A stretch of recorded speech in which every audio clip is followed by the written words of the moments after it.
আসসালামু আলাইকুম রহমতুল্লাহি বারাকাতুহু। প্রিয় দিনী ভাইয়েরা, আশা করি সবাই ভালো আছেন। আমি আলহামদুলিল্লাহ ভালো আছি। আজকের ভিডিওটি তাদের জন্য যারা প্রেম ভালোবাসা নিয়ে বিবাহ নিয়ে সমস্যার মধ্যে আছেন। প্রিয় ভাইয়েরা, আমরা দৈনন্দিন জীবনে কেউ কাউকে ভালোবাসি, কেউ কাউকে মহাব্বত করি, কিন্তু সে তা বোঝে না। কেউ কাউকে ভালোবাসি, কিন্তু সে তার পাত্তাই দিচ্ছে না। আপনি কাউকে ভালোবাসেন, সে আপনাকে অনলাইনে ব্লক করে রেখেছে। আপনি কাউকে ভালোবাসেন, কিন্তু সে অন্যের সাথে দৌড়াদৌড়ি করে আপনার সাথে কাছে আসতে চায় না। প্রিয় ভাইয়েরা, তাকে কাছে পেতে হলে, তাকে আকৃষ্ট করতে হলে আজকে যে আমলটির কথা বলবো, সে আমলটি ইনশাল্লাহ যদি আপনি করেন, তাহলে সে আপনার দিকে পাগলের দিকে ছুটে আসবে।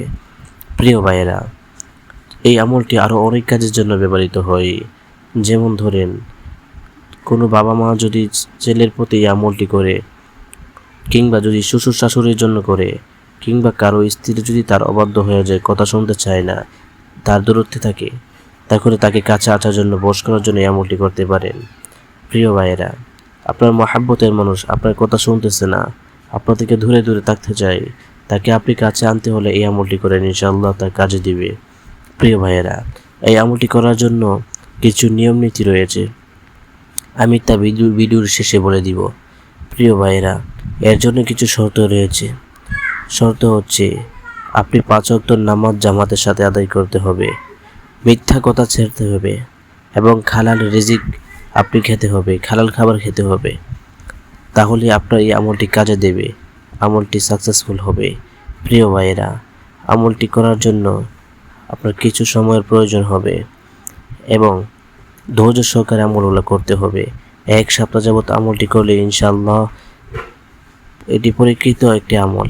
ইনশাআল্লাহ 1 সপ্তাহ করলেই আপনি কোনো না কোনো একটি ফল পেয়ে যাবেন। তার জন্য ধৈর্য সহকারে ভিডিওটি দেখেন এবং মনোযোগ সহকারে আমাদের কথাগুলো শুনুন। প্রিয় ভাইয়েরা, এই আমলটি করবেন কোন সময়? আপনি 5 ওয়াক্ত নামাজ জামাতের সাথে আদায় করবেন। দিনে একবার হলেও আমলটি করতে পারেন, কিংবা নিয়ম হচ্ছে ইশারের নামাজের পর যখন আপনি বিতরের নামাজ আদায় করবেন, ওই বিতরের নামাজ যে স্থানে আদায় করবেন, ওই স্থানে বসেই আপনি 11 বার দুরূদে ইব্রাহিম এবং তারপরে সূরাতুল ইখলাস 11 বার পাঠ করবেন।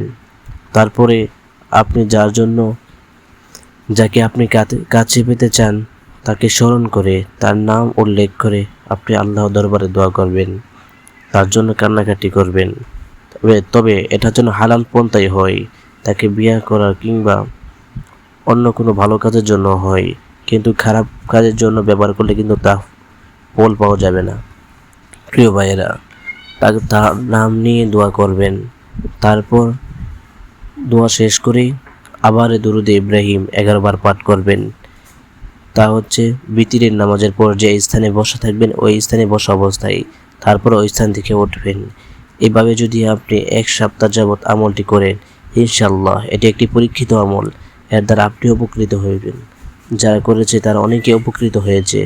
আশা করি আপনিও এ থেকে অনেকটাই উপকৃত হবেন যদি ধৈর্য সহকারে এই আমলটি করতে পারেন।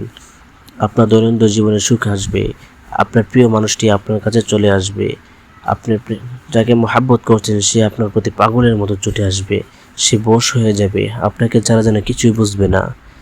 এর জন্য আপনাকে ধৈর্য সহকারে এই আমলগুলো করতে হবে। এটা কোনো কুফরি কালাম নয়, এটা কোরআন এবং হাদিসের আমল। যদি করেন ইনশাআল্লাহ কোনো প্রকার সমস্যা হবে না। ইনশাআল্লাহ আল্লাহর ওপর বিশ্বাস রেখে, কোরআন এবং হাদিসের ওপর বিশ্বাস রেখে যদি এই আমলটি করতে পারেন, ইনশাআল্লাহ আশা করা যায় যারা এর দ্বারা উপকৃত হয়েছে তাদের মতো আপনিও একজন উপকৃত হবেন। তবে ধৈর্য সহকারে করতে হবে। সম্মানিত ভাইয়েরা, যদি আমাদের এই ভিডিওটি ভালো লাগে থাকে, যদি আপনার উপকারে আসে, তাহলে আমাদের এই চ্যানেলটি সাবস্ক্রাইব করুন এবং পাশে থাকা বেল আইকনটি বাজিয়ে দিন আমাদের নতুন নতুন ভিডিওগুলো পেতে। এরকম আরও অনেকগুলো ভিডিও পেয়ে যাবেন আমাদের পেজে।